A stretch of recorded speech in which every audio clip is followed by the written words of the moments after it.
새로운 조치는 아닙니다. 그래서 제대로 하려면 지금처럼 각 분에서 항상 대안을 마련하는 게 중요한 게 아니라 모든 부대가 활동을 잠시 멈추고 와 있어. 실질적으로 진단하고 조치해야만 국민 여러분의 걱정과 우려를 불식할 수 있다고 생각합니다. 그래서 자살 예방 종합 시스템은 식별관리 분리가 핵심인데 자살 우려자를 어떻게 식별하라는가는 구체적인 해결책이 지금 현재는 빠져 있다고 생각합니다. 그래서 모든 사고가 발생하면은 대책은 있지만 절박함이 없습니다. 그래서 제가 한 가지 제안을 드리겠습니다. PPT를 보십시오. 지금 이게 이제 2010년부터 2012년까지 우리가 부대관리주라는 거를 시행했습니다. 부대관리 훈령에 따라서 이거는 사고가 자꾸 생기니까 왜 사건은 항상 훈련과 휴식의 조화가 이루어질지 않을 때 사고가 납니다. 그래서 훈련을 하고 그다음에 훈련의 전술훈련으로 이어지고 그러고 나서 다시 훈련의 결과 피곤한 장병들에게 휴식을 주고 사고 예방이라든가 병영 신상 결산이라든가 장비 정비, 보급품 확인 또 훈련간에 발생한 비문에 대한 보안 활동 등을 통해서 부대 관리를 했습니다. 그래서 이런 부대 관리주라는 것이 꼭 이름은 똑같지 않아도 되지만 각 군에서 그냥 대책을 산발적으로 하고 부대를 안정시키겠다고 여러 가지 제도를 시행하는 게 오히려 불안할 수 있으니 좀 잠시 스탑 싱킹 잠시 멈추고 부대를 운영하는 것이 어떨까 하는 건의를 드리고요. 또 하나는 육군 총장님 3월 26일부터 19일까지 사고가 7건 발생했고 5명이 사망하고 11명의 부상자가 있었습니다. 여러 가지 어처구니 없는 사고가 발생했습니다. 렌터카에 총기를 내려놓고 간다든지 아니면 훈육 장교가 생도들이 근무 수근한 이후에 총기를 임의로 불출해서 자살 사고를 낸다든지 이렇게 사고가 났는데 이 사고는 제가 볼 때는 어떻게 생각하냐면 시스템이 없어서가 아닙니다. 이런 시스템에 대해서 지키지 않는 매너리즘에 빠진 절차가 문제라고 생각합니다. 제도가 없어서 문제되는 게 아니고요. 군이 창설된 이후 사고 날 때마다 얼마나 많은 보안 요소가 있었습니까? 그 보안 요소가 많다 보니 오히려 그거보다는 보안 요소를 다시 만드는 것보다는 보안 요소를 지키는 걸로 돌아가는 게 어떨까? 그래서 매뉴얼을 자꾸 만드는 것보다는 아주 기초적인 매뉴얼을 다시 한번 지키는 그러한 시스템을 갖춰가는 게 어떨까? 총장님. 예, 동의합니다. 근데 저희가 고민하는 것은 그러면 그 매뉴얼을 지킬 수 있는 여건을 위해서 상급제도에 뭘 했냐 질문을 던졌을 때 그 부분이 취하겠다는 겁니다. 네. 그래서 그 부분을 저희가 개선해 나가겠다는 겁니다. 네, 말씀 충분히 이해합니다. 매뉴얼을 너무 많이 만들고 예하부대에서 지켜야 될 게 너무 많지 않습니까? 그러니까 과감하게 없앨 건 없애시고요. 정말 행동으로 움직이는 부대가 할 수 있는 것 그리고 해야 할 것을 명확하고 정리해서 그동안에 하라고 많이 지시한 것들 좀 이번에 없애주시고요. 대대장으로부터 예하부대 행보관까지 할 일을 아주 핵심적인 것만 할 수 있도록 줄여주시는 노력도 오히려 같이 해주십시오. 이상입니다. 예, 잘 알겠습니다. 네. 네, 김병주 의원님 발언하시기 바랍니다. 강 의원님이 뭐 표현의 자유는 있습니다. 제가 내란에 대한 용어를 썼더니 내란이 아니라고 하면서 또 뭐 미사일 사령관 한 사람이 얘기하니까 선배 미사일 사령관 말을 듣고 또 육군 총장은 내란이라는 용어에 동의를 안 하는데 너무나 어처구니 없습니다. 내란은 국헌문란이 돼서 내란인 겁니다. 국헌문란 행위라고 하면은 헌법 또는 법률에 정한 절차에 의하지 아니하고 헌법 또는 법률의 기능을 소멸시키는 것은 국가의 기본 조직을 파괴, 변혁하는 의미고 헌법에 의해서 설치된 국가기관을 강압에 의하여 전복 또는 그 권한 행사를 불가능하게 하는 것을 국헌문란이고 이것은 명백한 내란입니다. 합법적인 비상계엄이라 하더라도 입법부와 사법부를 관장하는 것이 행정부와 사법부를 관장하는 것이지 실제 입법부행 국회를 침탈하는 건 안 됩니다. 불법적으로 돼 있고요. 그리고 선관위도 마찬가지입니다. 불법적으로 헌법기관인 여기를 침탈하는 것은 온 국민이 지켜봤습니다. 이것은 현행범입니다. 그렇기 때문에 헌법재판소에서 윤석열 내란 수개를 파면한 것입니다. 그리고 내란 특검이 이루어지고요. 이것은 명백한 내란입니다. 육군 총장, 이것이 내란이 아니라고요? 내가 조금 전에도 얘기했지 않습니까?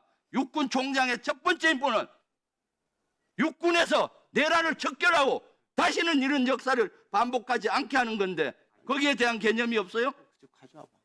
불법적인 비상계엄이지만은 이것은 국회를 침탈했고 선관위를 침탈했고 하기 때문에 명백한 국헌 위반의 내란인 겁니다. 여러분들이 그런 의식을 없으면은 큰일 나는 거예요. 다시 한번 얘기해 보세요. 네, 위원장으로서 이 부분은 좀 정리를 좀 하겠습니다. 우리 지금 저쪽에 와 계신 총장님들은 공직자입니다. 우리 여당 의원들 계시고 야당 의원님들 계십니다. 여당 의원들 내란이라고 충분히 주장할 수, 정치적으로 할 수 있습니다. 또 야당 의원님들 내란이 아니고 불법 계엄이거나 직권남용이라고 주장할 수가 있습니다. 정치적인 거기 때문에 그렇습니다. 헌재에 갔었을 때 내란을 뺐습니다. 자, 그래서 지금 현재 이게 법원에서 재판 중에 있습니다. 아직 법원의 판결이 안 났습니다. 그렇기 때문에 공식적으로 그래서 재판이 진행되고 있는 거예요. 아니, 조용히 하세요. 그러니까 여당은 그걸 주장하라는 거예요. 자, 그래서 지금 왜 없습니까? 그러면 그러니까 여당은 주장하세요, 그렇게. 자, 그런데 야당은 야당 의원의 이야기가 있어요. 야당 의원이 주장할 수 있는 거를 여당 의원이 그거를 왜 강요를 하는 거예요? 그리고 저기에 앉아 계신 우리 지휘관들은 법원의 판단이 안 났기 때문에 내란이라고 규정해서 다음에 법원의 판단이 내란이 아니라고 나오면 어떡할 거예요, 또. 그렇기 때문에 그에 따른 정확한 중심을 잡고 정확한 판단을 하시기 바랍니다. 모든 게 법원의 판단이 나질 않았어요. 응? 무죄 추재의 원칙이 있잖아요, 다. 그렇기 때문에 지금 그거를 여당 의원들이 얘기하는 것은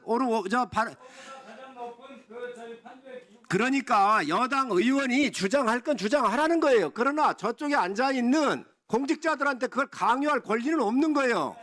왜 그거를 강요를 합니까? 여러분들이 무슨 권한으로? 야당 의원은 그에 따라서 주장할 수 있는 거예요. 자, 정해를 선포하겠습니다. 국가를 망가뜨리는데 국가를 모르려고. 위원장, 나 하나 제가 얘기해볼게요.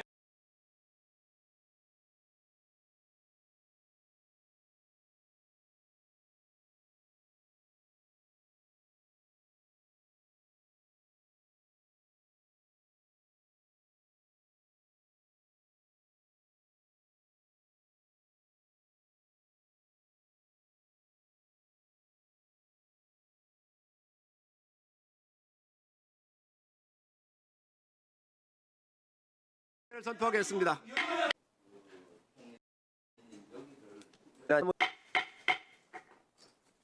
앞서서 말씀드렸듯이 우리 위원회는 지난 24일 진영승 합참의장 후보자의 직무 수행에 필요한 능력과 자질을 검증하기 위해 인사청문회를 실시를 했습니다. 이제 인사청문 경과 보고서 채택에 관해 의논을 하고자 합니다. 의원님들께서 간사님들과 협의를 거쳐 작성한 경과 보고서 안을 배부를 해드렸습니다. 보고서 안은 인사청문 활동 경과와 주요 질의 답변 요지 및 종합 의견 등으로 구성을 했습니다. 배부해드린 경과 보고서 안에 대해서 이견이 있으시면 의원님들 말씀해 주시기 바랍니다. 네, 더 이상 이견이 없으십니까? 다른 의견이 없으시면 경과 보고서 안의 내용과 같이 합참의장 후보자 진영승에 대한 인사청문 경과 보고서를 채택하고자 합니다. 이의 없으십니까? 가결되었음을 선포합니다. 경과 보고서의 작구 수정과 참고 자료의 첨부 등에 대해서는 위원장에게 위임을 해주시기 바랍니다. 다음으로 의사일정 제3항 25년도 국정감사 보고 및 서류 제출 서류 제출 요구의 건을 상정합니다.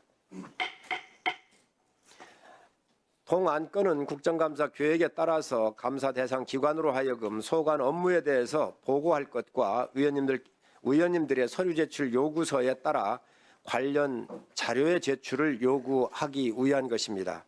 국정감사와 관련된 서류 제출 요구는 국회법 제128조와 국정감사 및 조사에 관한 법률 제10조에 따라서 위원회의 의결 또는 제적의원 3분의 1 이상의 요구로 할 수가 있습니다. 또한 국회에서의 증언 감정 등에 관한 법률에 따르면 서류 제출 요구서가 제출 요구일 7일